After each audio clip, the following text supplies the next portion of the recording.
আসসালামু আলাইকুম বন্ধুরা। আমি নার্গিসের রান্নাঘরে আপনাদের সবাইকে স্বাগত। আজকে আমি আবারও চলে এসেছি আপনাদের সামনে নতুন এক রেসিপি নিয়ে। আজকে আমি আপনাদের বানিয়ে দেখাবো ভাপা পিঠে, ঝাল ঝাল পুর ভরা সুজির ভাপা পিঠে। শীতের দিনে এরকম ঝাল ঝাল নরম তুলতুলে ভাপা পিঠে হলে জাস্ট জমে যাবে। দেখুন আজকে আমি এটাই আপনাদেরকে বানিয়ে দেখাবো। চলুন তাহলে বানিয়ে নেওয়া যাক। এখানে হাফ বাটি সুজি নিয়ে নিয়েছি, একটা বাটির মধ্যে ঢেলে নিলাম। এবার এই বাটির মধ্যে যে পরিমাণে আমি সুজি নিয়েছি সেই পরিমাণে 2 বাটি জল দিয়ে দেব সুজিতে। দেখুন এইভাবেই আমি সুজি নিয়েছি, এইভাবেই 2 বাটি জল দিয়ে দেব।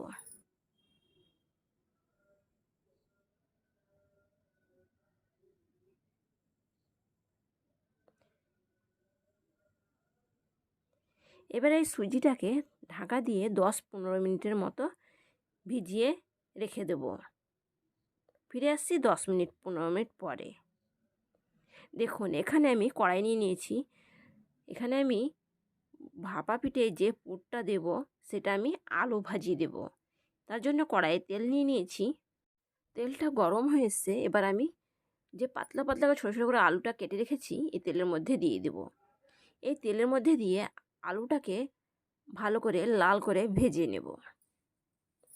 আপনারা চাইলে আলুটাকে সেদ্ধ করেও দিতে পারেন, কিন্তু আমি আলুটাকে ঝাল ঝাল করে ভেজে নিয়ে দেব। দেখুন বন্ধুরা, তেলটা গরম হয়ে এসছে। তেলের মধ্যে আলুটাকে আমি দিয়ে দিলাম।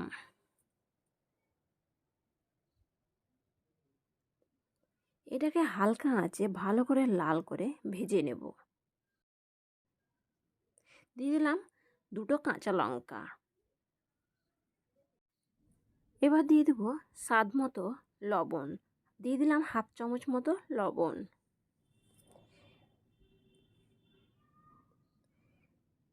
এবার ভালো করে নেড়ে চেড়ে দেবো। হালকা আঁচটা হালকা সবসময় রেখে দেবো, তাহলে হালকা আঁচে লাল করে ভাজা হয়ে যাবে।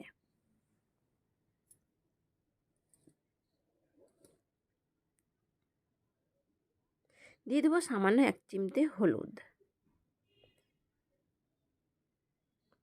চাইলে হলুদটা আপনারা না দিতেও পারেন, কিন্তু আলু ভাজিটা লাল হবে সেই জন্য কেবল সামান্য একটু হলুদ দিয়েছি। এবার নেড়ে চেড়ে এইভাবে লাল করে ভেজে নেব।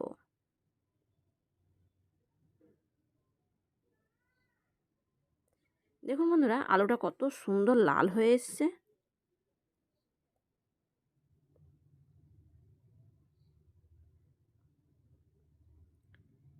দেখুন বন্ধুরা, আলুটা ভাজা হয়ে গেছে। এবার আমি তুলে নেব। একটা প্লেটের মধ্যে আলুটাকে তুলে নিচ্ছি।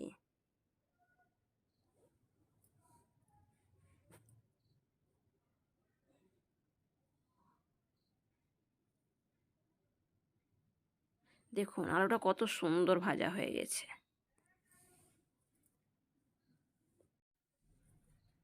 এবার আমি ভাপা পিঠের পুরটা তৈরি করে নেব।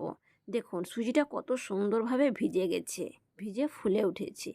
আর আলু ভাজা নিয়েছি, এখানে নিয়েছি টক দই ছোটো বাটির 1 বাটি, একটা ইনো, সামান্য ধনেপাতা। দেখুন এটা দিয়ে ভালো করে ফেটে নেব।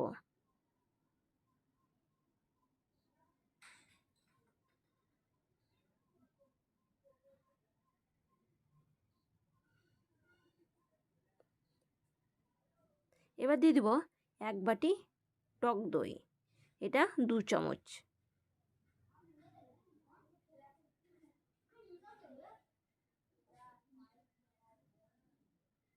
আবার আমি ভালো করে এটাকে ফেটে নেব।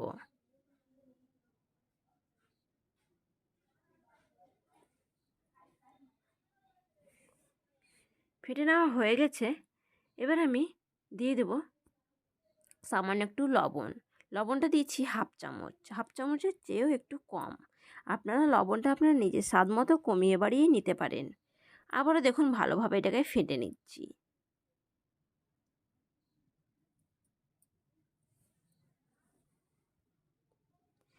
এবার এই বাটিটার মধ্যে আমি তেল লাগিয়ে নেব। যে বাটিটায় আমি ভাপা পিঠেটা বানাবো সেই বাটিটায় আমি তেল লাগিয়ে নেব। আপনারা চাইলে ঘিও লাগাতে পারেন, সাদা তেলও লাগাতে পারেন। আমার কাছে সর্ষের তেল আছে, আমি সর্ষের তেল লাগিয়ে নিচ্ছি। দেখুন বন্ধুরা, তেলটা লাগা হয়ে গেছে।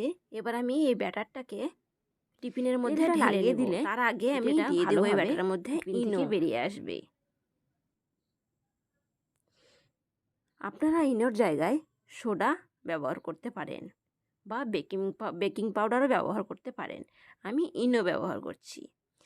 আমি পুরো ইনোটা দেব না, হাফ ইনো এই লিকুইডের মধ্যে বা ব্যাটারের মধ্যে দিয়ে দেব।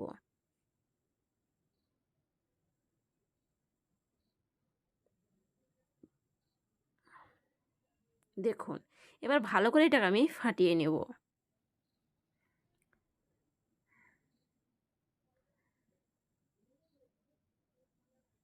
এবার সঙ্গে সঙ্গে এই টিফিনের মধ্যে ঢেলে নেব।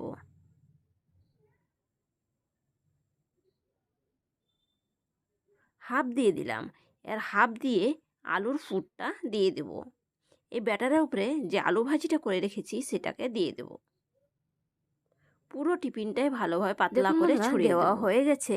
এবার আমি এর ওপরে আবারও সুজির ব্যাটারটা ঢেলে দেব। দেখুন বন্ধুরা, ঢালা হয়ে গেছে। এবার আমি উপরে এই ধনেপাতাটাকে ছড়িয়ে দেব। ভালোভাবে ছড়িয়ে দেব যাতে পুরোটা দেখতেও ভালো লাগে।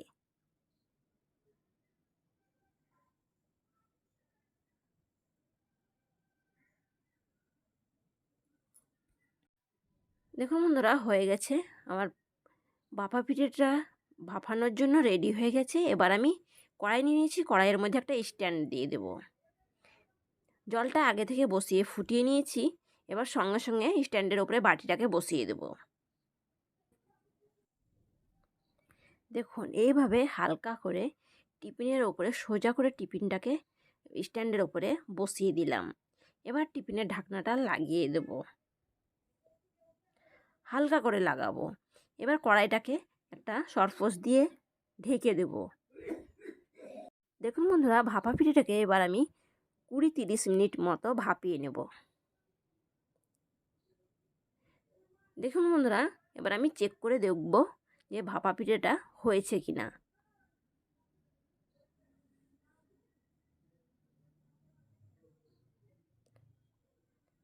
একটা কাপড় দিয়ে ধরে টিফিনের ঢাকনাটা খোলার চেষ্টা করছি। দেখুন কত সুন্দর হয়েছে, কালারটাও দেখুন দারুণ হয়েছে। একটা কাঠি দিয়ে আমি চেক করে নেব যে ভিতরটা কাঁচা হয়ে আছে না। দেখুন, একটুও কাঠির মধ্যে লেগে নেই, কত সুন্দরভাবে বেরিয়ে এসছে। মানে ভাপা পিঠেটা রেডি হয়ে গেছে।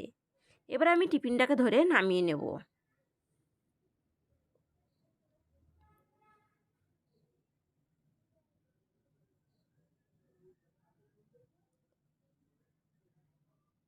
দেখুন বন্ধুরা, নামিয়ে নিয়েছি। এবার একটা চামচ দিয়ে সাইডটা ভালো করে কেটে নেব, নিয়ে এই প্লেটের মধ্যে বের করে নেব। হালকা করে সাইডটা এভাবে ঘুরিয়ে ঘুরিয়ে চামচ দিয়ে আলগা করে নেব, তাহলে খুব সহজেই প্লেটের মধ্যে বেরিয়ে যাবে।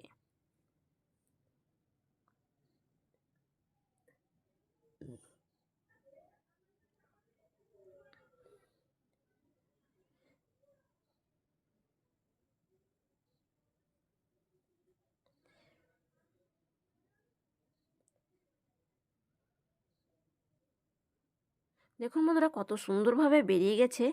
আজকে আমার ভাপা পিঠে রেডি। আমার ভাপা পিঠে যদি আপনাদের ভালো লাগে অবশ্যই লাইক, কমেন্ট, শেয়ার করবেন, অনেক অনেক শেয়ার করবেন। আপনাদের ভালোবাসায় আমাকে উৎসাহ দেবেন নতুন নতুন ভিডিও তৈরি করার জন্য, আরও এগিয়ে যাওয়ার জন্য। দেখুন কত সুন্দর হয়েছে আলু ভাজির পুর ভরা ভাপা পিঠে। আর আমার চ্যানেলে যদি নতুন বন্ধু হয়ে থাকেন প্লিজ চ্যানেলটিকে সাবস্ক্রাইব করবেন, পাশে থাকা বেল আইকনটি বাজিয়ে দেবেন। দেখুন নরম তুলতুলে শীতের ভাপা পিঠে। এইভাবে পুরো পিঠেটাকে পিস পিস করে কেটে নেব। আমার এই রেসিপিটা কেমন লাগলো অবশ্যই কমেন্ট করে জানাবেন। আর আপনারা অবশ্যই একবার বানিয়ে খেয়ে দেখবেন বিকেলের নাস্তায় বা সকালের টিফিনে। এটা বাচ্চাদেরকে টিফিনে বানিয়েও দিতে পারেন, অবশ্যই একবার হলেও বানিয়ে খাবেন। দেখুন, ভালো থাকবেন বন্ধুরা, সুস্থ থাকবেন। ধন্যবাদ। আজকের রেসিপি শীতের সুজি দিয়ে আলুর পুর ভরা ভাপা পিঠে।